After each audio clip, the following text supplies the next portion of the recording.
Good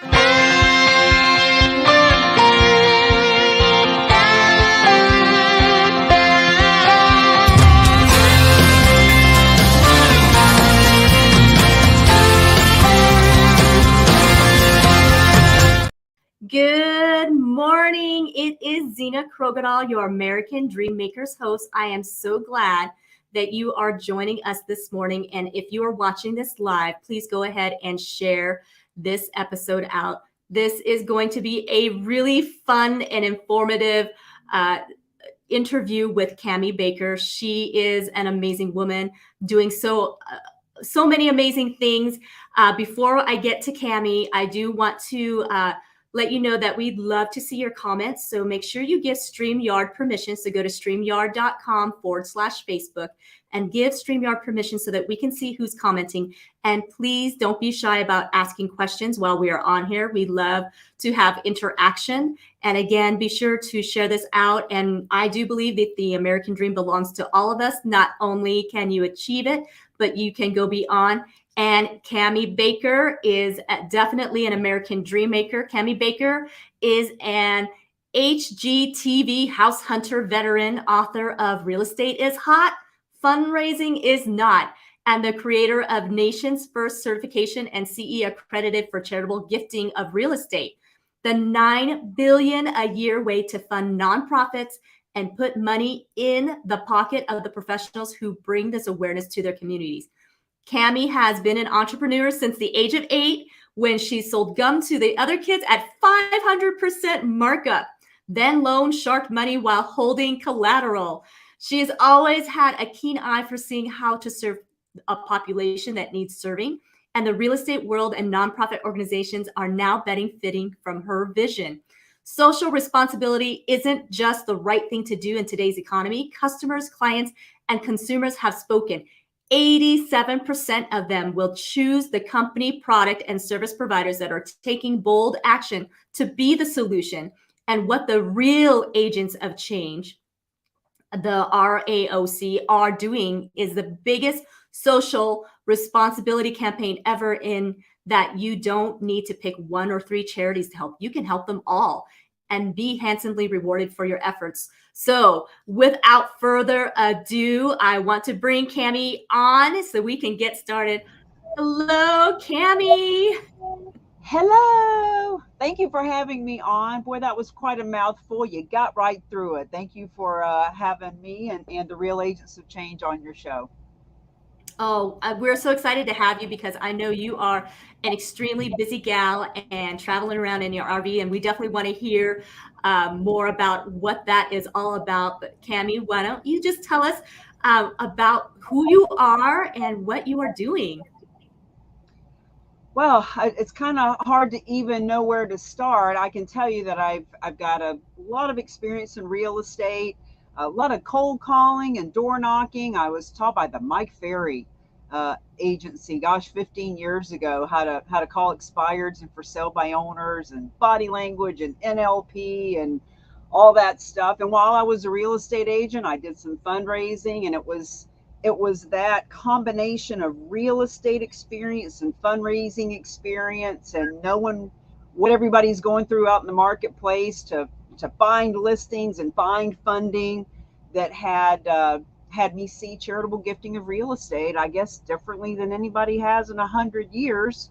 Because here we are 4 years later, traveling the country in an RV and promoting the book and the ability to partner for-profit and nonprofit together to make a difference.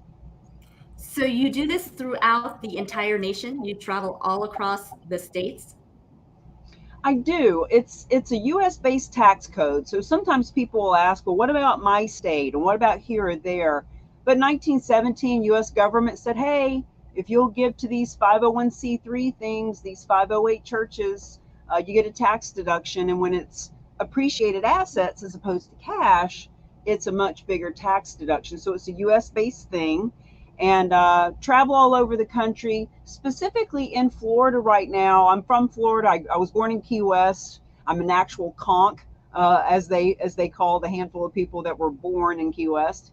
And I have the only 3-hour CE accredited course in the country is in Florida, to give realtors credit for taking the charitable gifting of real estate class. So this is kind of my home base, but I was in Texas over the summer. I'm from New Hampshire, and I have clients in California, Washington State, Utah, all over the place. So the CE credits are available for Florida only? They are available only in Florida. And yeah, I've been doing this now for a little over 3 years. And people were asking, do I get credit? Where can I get credit? And I didn't want to get it CE accredited because I want people in the class that are here to learn how they can actually take listings that are donated real estate, that fund nonprofits. Like, I want people that are really wanting to do something with the material, not just sit there looking at their watch, waiting for their 3 hours to go so they can just get credit. But it became kind of apparent that it was a really great strategic play to get the credibility, etc. So now that we have it in Florida, we can bring it to any other state. It's just a matter of building the network and having people in all the different states that want to teach it and want to be the leader there that's bringing it. There's 1.5 million nonprofits in this country, and every state has tens of thousands, in some cases hundreds of thousands, and of course 2 million realtors. So when we have people in each state that want to play with us, we want to bring it nationwide. So tell us, Cami, how did you end up, I guess, thinking about creating such a dynamic, synergistic partnership? Well, like I said, just having that background in real estate and knowing what realtors go through to get business, whether it's cold calling, door knocking, going to a ton of networking events, asking friends and family for business, competing for commission, spending money on Facebook ads, buying leads from companies that say they've got the best real estate leads in the industry. So knowing what realtors go through, and then also the experience that I had doing car shows and golf tournaments and bake sales and barbecues and galas and selling raffle tickets and getting baskets to be donated for nonprofit. Knowing all of that, when I saw how is it that this has been happening for 100 years, $9 billion a year is donated to nonprofits this way. How have I never heard of this? I was doing fundraisers for Ronald McDonald, Make-A-Wish. They never said anything about it. I wasn't just sitting around doing uptime and open houses. I was prospecting and door knocking, and I'd never heard of it. So when I did hear about it, my first thought was, there are 2 million realtors in this country. What about the 1% of us that are already sitting on boards and participating in the fundraising committees and wanting to help the animals and the children and the environment and the schools and the veterans, please God help the veterans. What a great unique sales proposition for all of them, for all of us, to bring this to our marketplace, to let the nonprofits know, hey, keep doing your bake sales and your galas, but while you're doing it, just take 30 seconds at the mic and let people know, hey, by the way, we can benefit from real estate too. Don't forget to tip your bartenders and waitresses. Just mention it, just bring it up. And so I realized it would be not only good for the realtors, but the nonprofits, because all nonprofits have gifts of real estate, but they don't know it because they've been avoiding talking about it because it's been so risky and scary that they have not only not been talking about it, but they've been turning it down when it's offered. So our goal as the Real Agents of Change is that no nonprofit ever needs to say no to a gift of real estate again, because they never take title. We facilitate it for them and give the money to the nonprofit. So walk us through, because I'm very intrigued here, that because I am part of a nonprofit myself and totally can resonate with what you're talking about, all these fundraising efforts, and it's a lot of work going in. And sometimes you don't make a whole lot of money for the amount of effort and time that's put in. Like you can spend almost half a year to almost a whole year planning these things. So walk us through how this works and why it is better. Girl, I feel you, because I have sold more raffle tickets and begged for more baskets and, gone to another golf tournament, and then have it rained out after planning it for 6 months.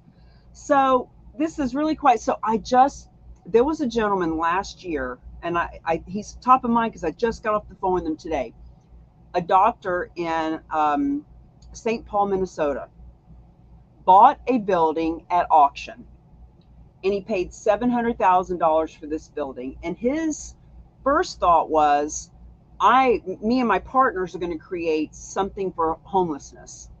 And then they realized, wow, this is a little bit bigger undertaking than we thought. So his son in the 4th grade, one day he was talking about it out loud to his kids on the way to school, just pointing out churches and what is he going to do with this building. And his 4th grade kid said to him, why don't you just donate it, Daddy? So he donated this building. Now, most of the time, what we hear about are buildings like this that are donated for a nonprofit to use, whether it's a university that's absorbing it as part of their campus, or a church, or this guy who donated this building specifically to the Salvation Army for them to use for a homeless shelter. But what we want people to know is, while you can do that, what about all the real estate all over the country that can be donated on behalf of any nonprofit? So here's what it looks like. Let me give you an example. I sit on a board too. A friend of mine has a nonprofit, BeReadyBePrepared.com, helps to keep children and families safe and prepared in emergency. And she's out of Vegas. And let's say that there's a donor with a condo in Florida. And the donor says, I want to give you the proceeds from this condo.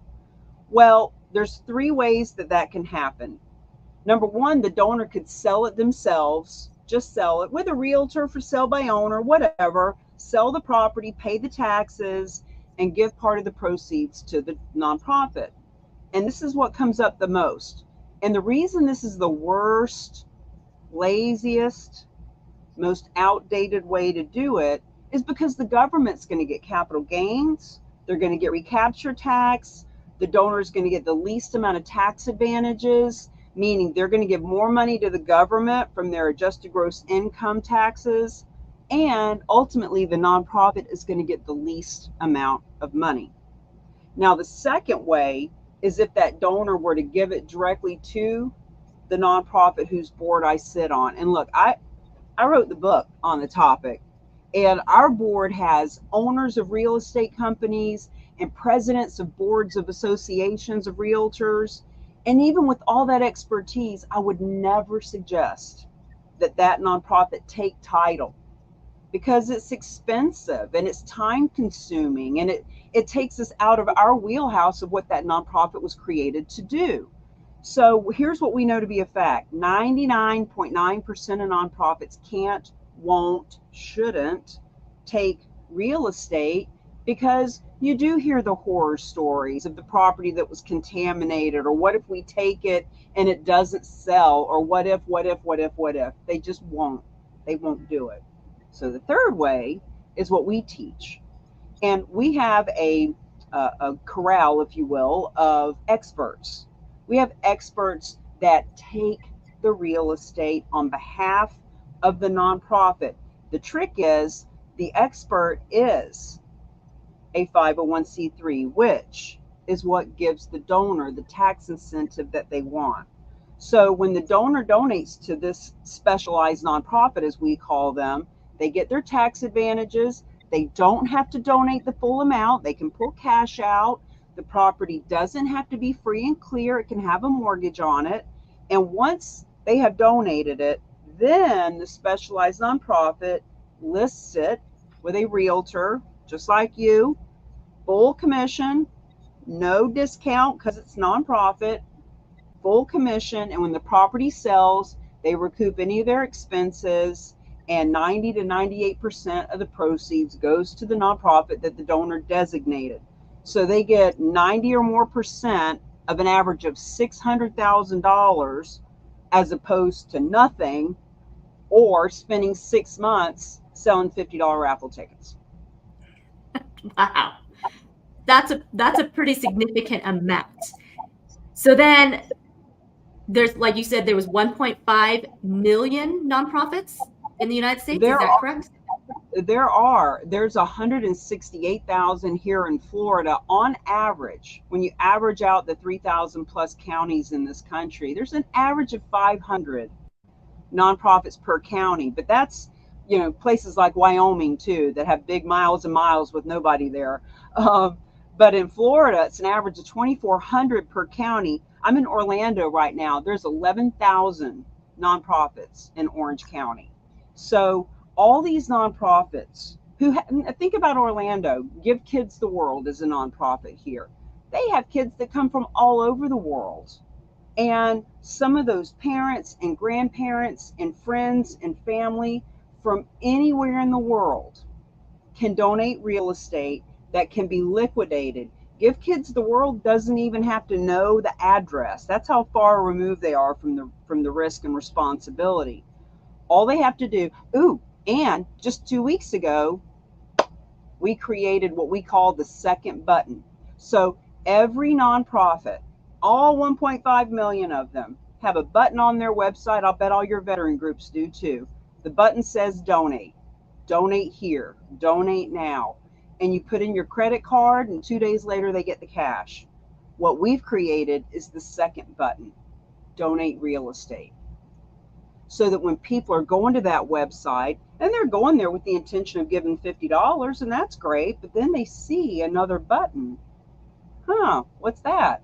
Now they can get educated. Now they can learn about charitable real estate. And we're not saying everybody will donate real estate, but if 1 out of 1,000, if 1 out of 10,000 people does it at $600,000 a pop, it's a whole different ball game than another golf tournament. Yeah, that's a big chunk of change, and you're right. And if you can get 1 a year, that's pretty significant. If you can get 2 a year, that's even better, or more. So now, how do you find the donors? Do you, I guess, walk us through that method? Is there a system that you have, or is there a networking group that you have? Well, first and foremost, we put that button on the website, because all nonprofits have their donor base. Even if they're brand new and it's just their 10 aunties and uncles and cousins, they got somebody going to their website. And then there's other nonprofits. Parkinson's.org has a button on their website. They've got hundreds of thousands of people that are going there. So before we learned about it 4 years ago, 65% of these donations come from financial advisors. So all realtors know financial advisors. And think about all the real estate people and all the people that they've bought and sold and invested with real estate. The fact is, we don't know who would give real estate. What we do is we educate and inform. We don't beg or sell or convince. We educate and inform. And that button, that second button right next to the donate button that says donate real estate, when they click on that, they get educated. They learn about the tax benefits. They learn about what that nonprofit would do with an extra $600,000. They learn that there is a choice. And so who we're looking for are people that are cash conservative and asset abundant. And one of our favorite stories is a woman named Linda Grable, who was given $25 to her favorite nonprofit. So think about this, Zena. $25 a year for 32 years, cash conservative. But she saw an interview like this, learned that she could donate real estate, had a second home. It was just a little, kind of a crappy cabin in the Poconos. Her family had left it to her. It had fallen into disrepair. So cash conservative, asset abundant. She donated that cabin, and this is where we find them. We talk about it. We tell people, we educate them. They are on the donor list. They are in our social media watching what we're doing. They're on our emails. They're in our cell phones. All we have to do is tell them. Yeah, that's great. And I know for VA that Vet Cares is our philanthropic arm, and we recently have gotten that donor button on there to donate real estate. So that is very exciting. So we are um, certainly intrigued by your method for sure, and really getting this going. So I love it. Thank you so much for sharing that. And so your book, Real Estate is Hot, Fundraising is Not, and that is for sure. How does one get a hold of your book? So our book is it's everywhere. It's on Amazon. It's on Barnes and Noble. They can even get a free digital download with the audio. That's free. therock.com/Cami Baker. They can get the digital version for free. If they want an autograph copy, they can reach out to me. I just sent a couple out a couple of days ago. So the book is it's kind of the handbook. It's the workbook. And the way that we do this, it isn't just about the donated real estate. Donating real estate is 10% of our conversation, because where do you find gifts of real estate? What do you say to people?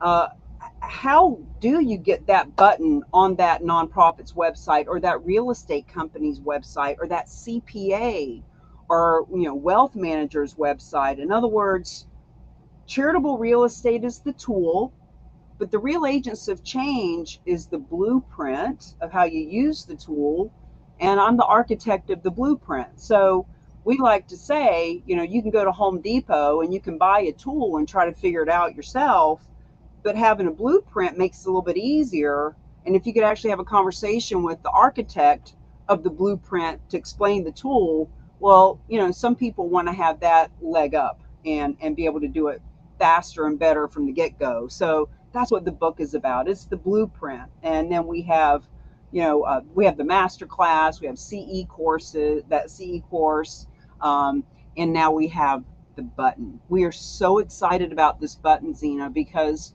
for the last 3 years we would say, create a button, let people know, put stuff on your website.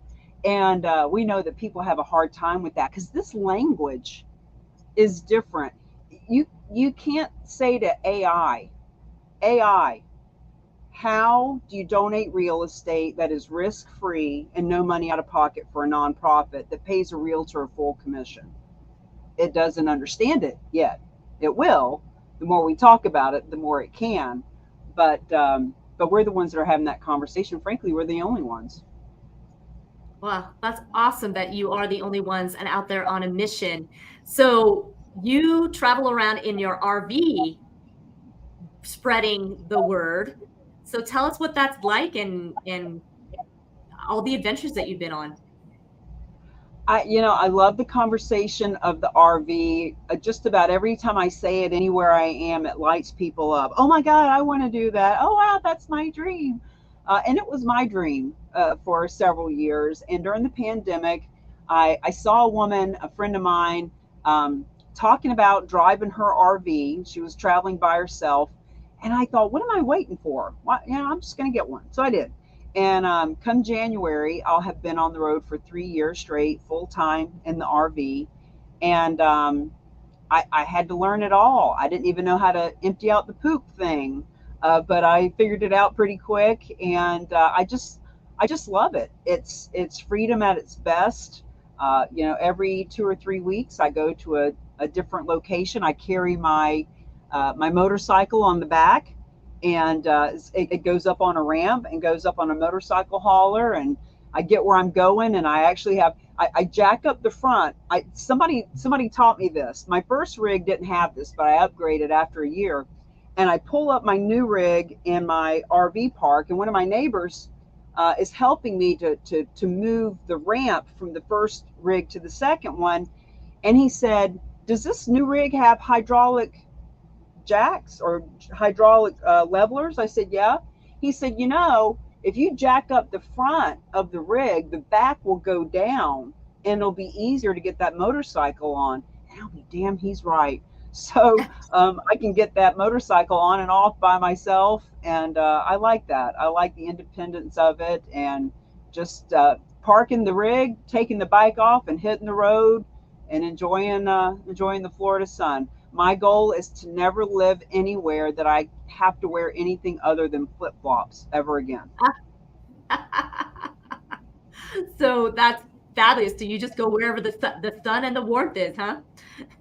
Well, that is true. And Texas, I did not know this, but last summer, this summer, I was in Texas for a couple of months. They have 300 miles of beach that you can not only drive on, but you can park on. You can park overnight. You can camp on the beach for free. So I Wow. was for about a month, I was in Texas going beach to beach and back and forth and taking photos and videos, hula hooping up on top of the rig, and had a good time there. That's pretty awesome. Well, you'll have to definitely come out and visit Arizona. Have you been out to Arizona? Do you have any favorite places? I've been to Scottsdale several times because gosh knows people love to have conferences in Scottsdale during the heat of the summer. It feels like an oven out there. Where are you at? I'm up in Prescott area, which is about 100 miles northwest. So we're a little cooler in the mountains. You definitely, when you come back out to Arizona, you need to come up a little more north. It's beautiful, beautiful scenery and much cooler. Are you near Sedona? Yes, we're about an hour away from Sedona. So yeah, Yes. Sedona is beautiful. I have been to Sedona. There's a place there called the Sanctuary, and spent a month out there. Not with my rig, but I do want to. I do want to take my rig to the West Coast and go up the Pacific Coast Highway. Just haven't made it out that far yet. I am destined to go see the redwoods in California. Yes, that's pretty phenomenal. And that is pretty awesome that you can travel and go to the places that you want to and stay as long as you want to. I mean, it's nice that you're not locked in, because what all you need is internet and a phone, right? To really keep going on business. That's so true. You know, Zoom has made this quite simple, and that's one of the reasons I'm not a real estate agent anymore. I still have my real estate license, but you know, being an agent, kind of have to be where you're at to go on your appointments and to show property. So that's one of the reasons that I don't sell. People ask me if I'm an agent. Some guy asked me today, and I said, no, I'm not an agent. I teach agents. I teach them how to take these listings. So tell me about this veteran group that you're passionate about that you play with.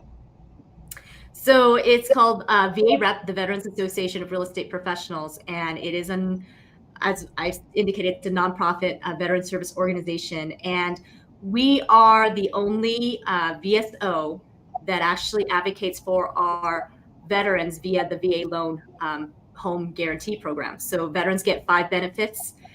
One's compensation, disability, pension, education, and the VA loan home guarantee. And out of the 100,000 VSOs, we are the only organization that actually goes and bats for our veterans, educate our real estate professionals, because unfortunately a lot of real estate professionals aren't as well versed with the VA loan and know how to advocate to get our veterans into homes. Now, we have a philanthropic arm of our organization called Vet Cares, and in that we have several grants that we have for our veterans. We also have a camp, a healing camp that is up in Montana, and that's another place that if you want to come and see wonderful Montana, there is a amazing camp right on the river, and we've got a camp going right now up there, and so we are really needing to fundraise so that we can send our veterans there to heal.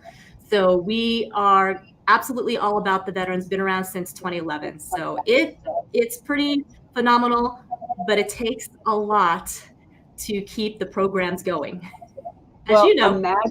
Imagine how many veterans you could send to Montana with $600,000.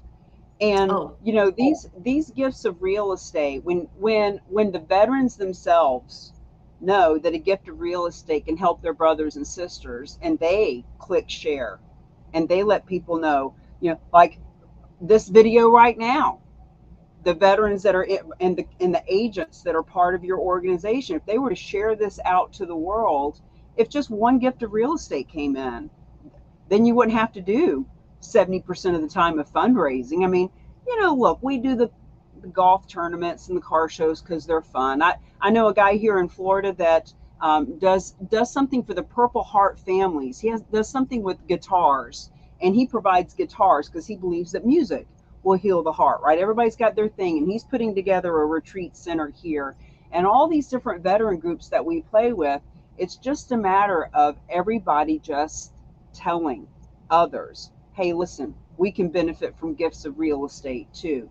Because there are veterans who've done well for themselves and have many properties, or they have family that want to support the veterans. Veterans are a big deal. I work with several different organizations that are providing housing for homeless veterans. So just yeah. about any nonprofit cause. Matter of fact, I met a nonprofit the other day who's got something to do with sailing, and their nonprofit teaches people how to sail and how to sail around the world and how to do it on a budget. And man, there's a nonprofit for just about everything. It's amazing. It's wonderful when you start to see that how big of hearts we really have as human beings. It gives us hope for sure that there's such a kindness out there that we want to help those in need. And yeah, it's very exciting. And you say the number 600,000. Is that the average that you see gets donated, or I guess where does that number come? Yeah, that's the average. We get that number from several different experts. Dr. Russell James has done the research, and his research team read 1 million tax returns from 200,000 nonprofits over a 5-year period, and they've got all kinds of stats. And one of the stats is when a nonprofit accepts cash only, they grow at 11% the rate.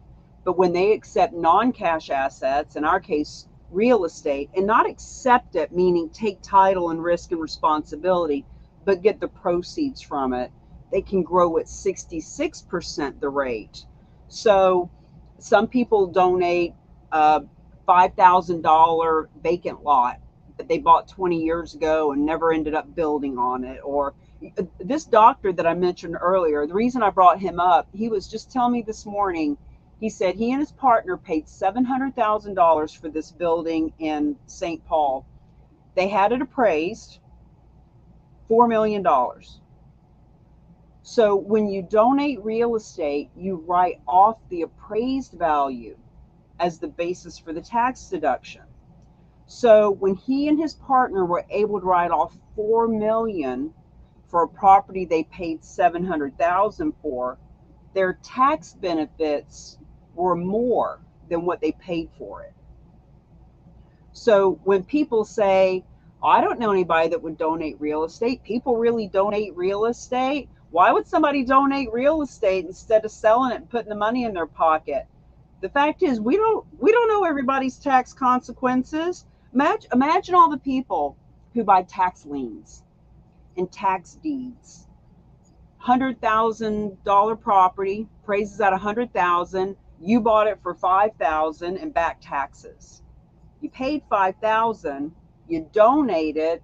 You write off 100,000, and you just save 30 or 40,000 off of your adjusted gross income taxes. So we just have to be strategic and kind of think it through. This isn't for everyone, but for people that are cash conservative and asset abundant. They don't have to be uber wealthy. They could be your next door neighbor. Matter of fact, here in Florida, last year, one of our biggest advocates, a woman named Jessica Peterson, who's a real estate agent here, she was talking about this with some friends and heard the story of a guy here in Florida, owned 3 pieces of real estate in his 80s, went into the hospital. On his way going to the hospital, he called this 22-year-old girl who'd been helping to take care. She's just a neighbor.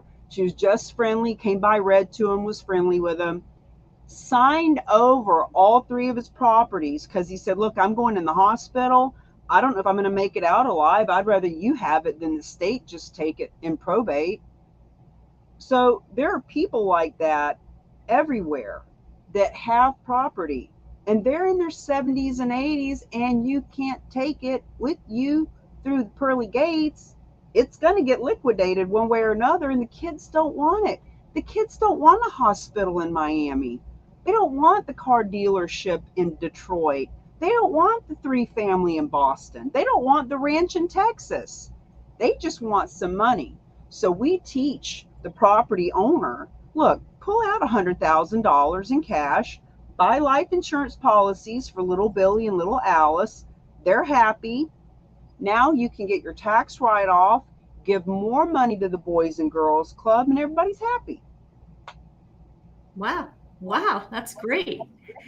And that's just, you're right. There's a lot of things that you don't really think about, the aspects of, I guess, the complexity of how that entails when you're, okay, what do I do with the properties that I have when I leave this earth, because we can't take it with us. And so planning that ahead of time, like you said, is absolutely advantageous for the family and for the organizations that your heart is close to. Awesome. It really is. We have a guy in California who is president of the Los Angeles CCIM organization, the commercial realtors. And when he heard us talk about this, he was so excited because just the year prior to last year, he had a client who left in their will, if you will, $44 million worth of real estate that he had just listed, liquidated for the attorney that it was left to, but they did it the wrong way, meaning they didn't know what they didn't know. I didn't know what I didn't know. We don't know. 99% of people don't know what they don't know about this. So if that couple they were immigrants, they both came from different countries, met up, came to the US with $20 in their pocket, 50 years later, they had $50 million worth of real estate. And they passed away, and when they left it, he was able to sell it. But if they had known over the last 5-10 years of their life that if they had donated a property here and donated a property there, that they would have avoided taxes during those years, they could have given several $100,000 more each year to the nonprofit world. In other words, they weren't hurting. They didn't need money. They left $44 million to nonprofit, but they were so well off and they were paying so much in adjusted gross income that if they had written off a building every year, there would have been more money to go to the nonprofit world. So the moral of the story is, get educated. Just learn what this is. Everybody watching the show, come to a charitable real estate masterclass. It's free. Ask me. I'll send you over a link and you can sit in for free. We just did it this past Tuesday. We do it on the 3rd Tuesday every month live. And this last one was our 3-year anniversary, so it was pretty special. And we're just excited to have people come learn what it is. So the 3rd Tuesdays of every month, at what time? It's 11 a.m. to 2 p.m. Eastern time. Now that's when we do it live. We've got it recorded. You can watch it in a recording 24/7 anytime you want. That's just when we like people to come, be in the energy of the flow of it, ask your questions in the moment, meet other people, meet other realtors and CPAs and nonprofits and fundraisers and property donors. Because this conversation is about collaboration. If you're a nonprofit, you could get 10, 15, 20, 100 realtors around the country that want to come play with you, because ultimately they're going to list the property when it comes in or get a referral fee. And if you're a realtor, well, shoot, there's 500 to 5,000 nonprofits in your marketplace that need your help. And if you're a CPA or a financial advisor, they all need your input on how this works. And if you're a CPA, you got hundreds of clients that need a tax advantage, and some of them want to be philanthropic. So in other words, we put everybody together in a melting pot so that we can all leverage real estate for real change and build our businesses while we're helping the nonprofit. So our version of this is you can sponsor a nonprofit, you can give them some cash, but while you're doing that, instead of just taking money out of your pocket to give to them, what if we taught you how to put money in your pocket? What if you, as a CPA or a realtor or the jewelry store or the auto dealership, what if your information was on that landing page? And everybody that clicked on it to learn about charitable real estate and printed off this beautiful donor ebook that they're bringing to their accountant, what if your information was on there? What if people saw you as being part of the biggest social responsibility campaign ever created? That's where we live and breathe. That's pretty phenomenal, Cami. So how long has Real Agent of Change been around? 3 years. Well, three and a half, 4 years. But the master class started 3 years ago this month. So.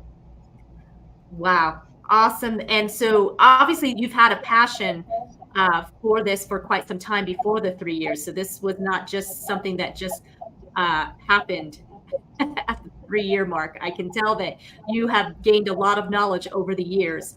So that's awesome. How long were you a real estate agent for? I was an agent. I've had my license now for, my daughter's 24, so I've had my license for about 18 years. And you're right. Cause marketing our businesses with causes in mind have been a passion for me since long before I learned about charitable real estate. As a matter of fact, in New Hampshire, where I had my real estate license, I was helping Habitat for Humanity. We created an organization called Realtors for Recovery to help with the opioid crisis. I was helping do coat drives in Boston. I just shared on the master class, we were going through the history a little bit. If you really want to be grateful for what you have and do something good for another person, get some socks and go where it's cold and give a pair of socks to somebody that doesn't have a pair of socks on their feet. And when they sit down on the curb to take off their shoes that have holes in them and put your socks on immediately, all of the things that I was doing with nonprofits before I ever learned about charitable real estate, all those coat drives and seeing people sit down and put socks on their feet, and the homeless people that I see every day on the street here in Orlando. Even on my motorcycle, I've got saddlebags and I carry little packs of cookies, just packs of cookies I get from the dollar store. And when I see people out with their sign, I at least give them some cookies and say, here's a little treat. I get goosebumps. We haven't forgot about you.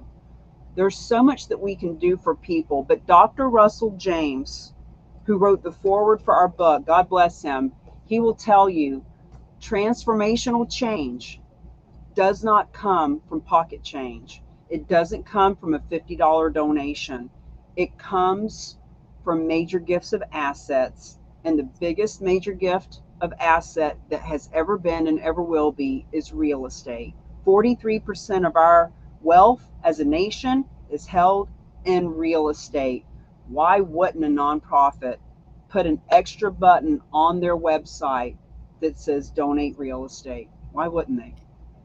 Yeah. And so the Real Agents of Change, you guys assist in educating the real estate agents and so getting out there and putting the word out. Now, is it just as simple as putting the donate button for real estate, or is this a little bit more that it takes you to another site to give some more information? I mean, what is? Well, yeah.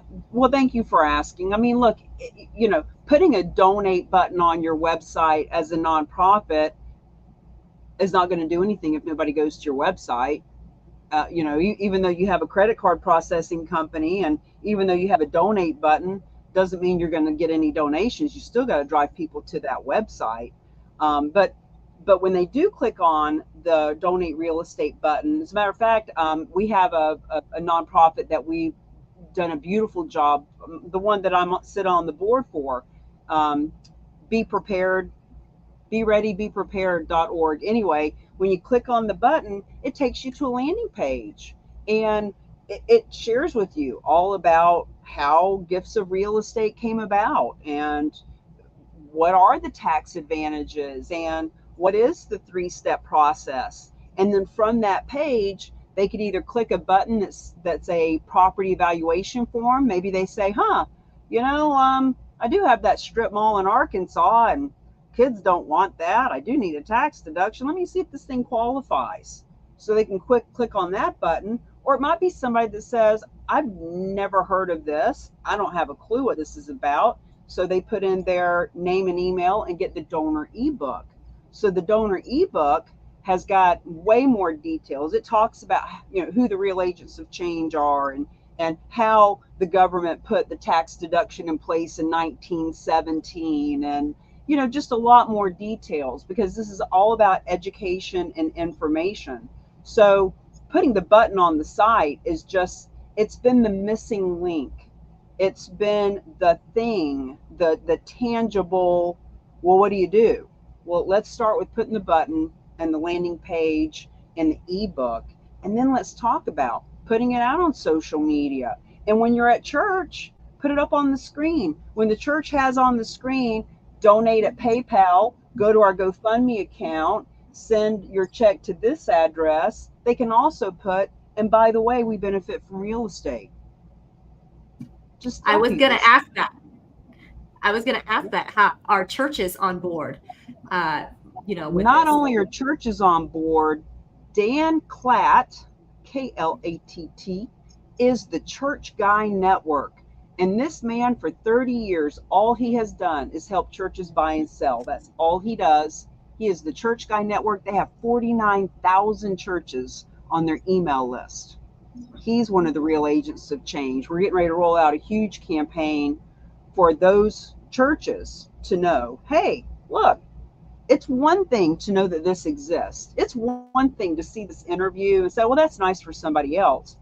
It's another thing to take a stand, to stop complaining about the 6 months of planning and how the last golf tournament got rained out. And what about the pandemic that stopped all the other fundraisers, and people won't come to the fundraising committee and all the, look, that's all well and good. Too bad. Add gifts of real estate. Just get funded so that the golf tournament can be fun again. Instead of it being this big pressure to bring in 50 grand, just get one gift of real estate every other year so that the galas can just be fun. Yeah, and that this year has been a challenge because, as you know, real estate market has taken a little twist this year. And so definitely feeling the crunch, and getting sponsorships for these events have been like pulling teeth, have been very challenging. And so what have you been finding? So we're about 3/4 of the year through. What have you been finding for this year with real estate fundraising? You know what? Thank you for asking, because people will say, it's a hot market. Are people really donating real estate? It's a slow market. Do people really donate real estate? In other words, all of it is kind of,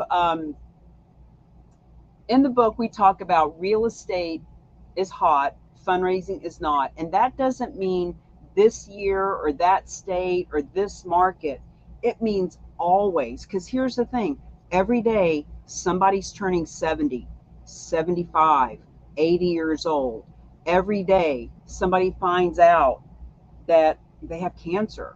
Every day somebody gets a divorce. Every day things happen, right? So just like real estate in general, people are always buying and selling, and the family's growing, and the family moved away, and things are always ebbing and flowing. It's the same thing with donated real estate. No matter what year it is, no matter what's going on in the real estate market, the fact of the matter is there are cash conservative, asset abundant people who love the veterans and want to do more, but they are cash conservative. And when they find out that that ranch in Texas that they bought for their wife 30 years ago and they got divorced and now they're saddled with it and they don't really want it anyway, when they find out they can donate it to help the veterans, they do. Or like this doctor who bought a building for 700,000, delusions of grandeur that he's going to do his own homeless shelter, realize, wait a minute, that's harder than I thought it would be. It appraises at 400 million and we can write that off. Here you go.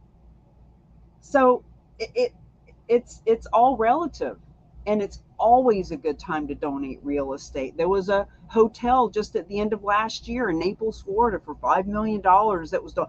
Oh, last week, this wasn't ours, but I saw it and it just lit me right up. Scott Dawson Evangelistic Association. Never heard of him in my life, but apparently he's a big deal. And they teach people about the Lord and about spreading the word. So there was a building in Birmingham, 200,000 square foot, big, beautiful office building that was built to be a training center for banks. 4 years it sat vacant, but you'd never know it because they spent hundreds of thousands of dollars, taxes, insurance, lawn care, cleaning the windows, beautiful building, multi-million dollars handed over to this guy. Wow. Now, did they do it because they want to help spread the word of the Lord? Did they do it because of the tax benefit? Here's the beauty. Who cares? He got the building. And when I see that building, and it's in my feed, and I've sent it to a lot of people I know, you can look it up. When I see that building, I recognize it. It's in your town. It's in my town. It's in Tampa. It's in Dallas. It's in LA. It's in Chicago. It's in the backwoods of Arkansas. It is a big office building that is empty. You know it. You've got one in your neighborhood.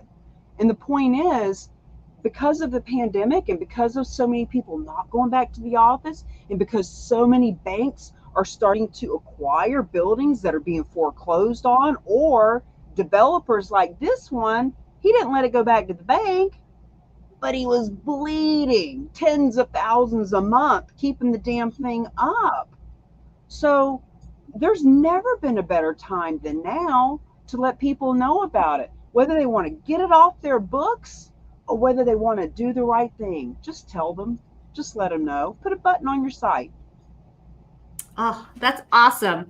Really appreciate you sharing all of that. And I know we just barely scratched the surface because there's a lot more training and skills to learn how to really do this all effectively. So for sure, you guys go to the RAOC.com/Cami Baker and definitely get the book off of Amazon.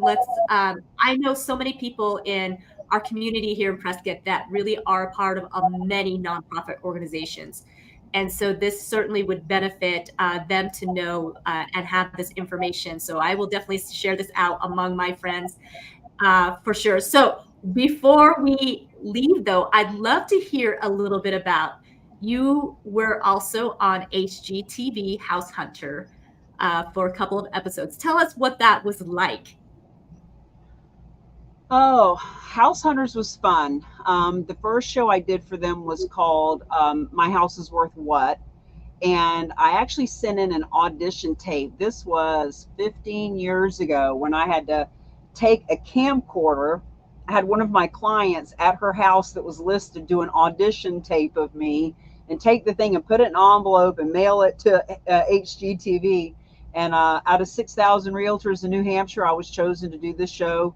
And that was fun. And then they referred me to House Hunters, and it was a lot of fun. You know, the premise of the show is you go and show the buyer 3 houses, and then at the end of the show, they choose one, and then you see them 6 months later with the new puppy and then the new fence and all that fun stuff.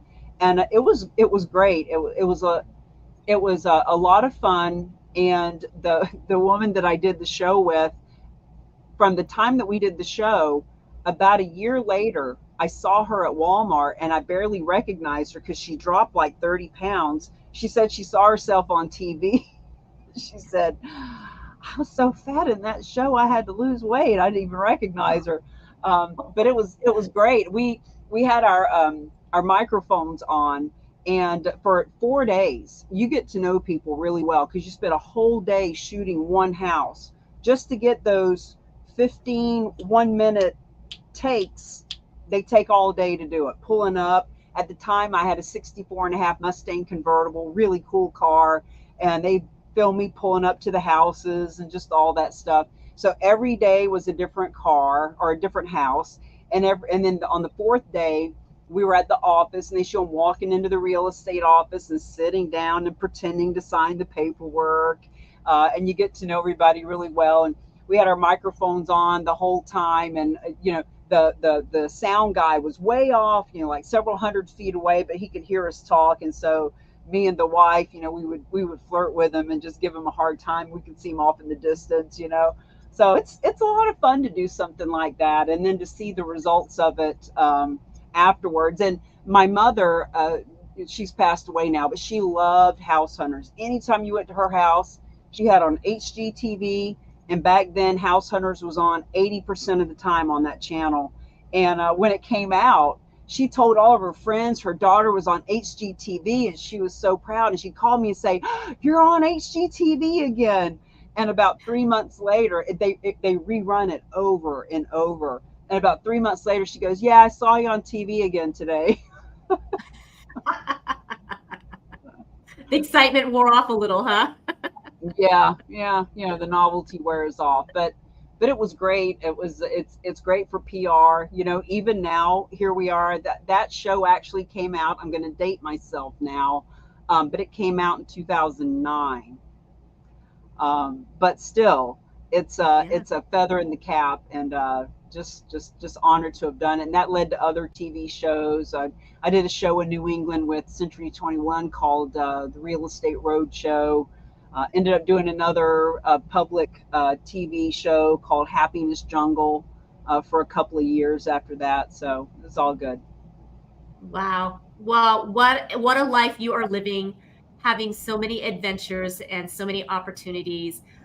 Thank you for being such an inspiration. Thank you for being an American dream maker and helping so many achieve that American dream. And that absolutely includes being able to know what to do with your property when you are gone and what causes you can really make a difference and an impact with. So I really applaud you and thank you so much for having that vision and going out and going for it and doing something that others weren't doing. I mean, what a trailblazer you are.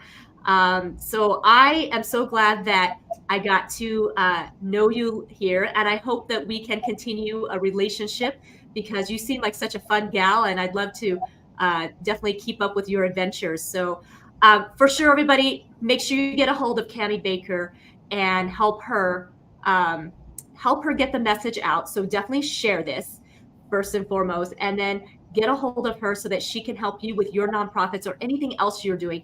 And real estate agents, my fellow colleagues, absolutely reach out to her and find out how you can truly make a difference being a real estate agent in this time and beyond.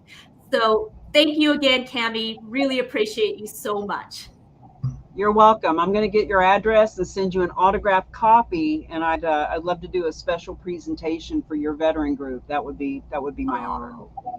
Thank you so much. Oh, definitely going to be in contact with you. So it's always hard for me to say goodbye at the end of these things because I have so much fun. But we will say goodbye for now, and we'll chat real soon. Thank you again, you guys, for being here on American Dream Makers, and absolutely be sure to share this out. What an amazing message. And go out there, guys, and continue to make an impact in this world. Thank you again. We will see you next time.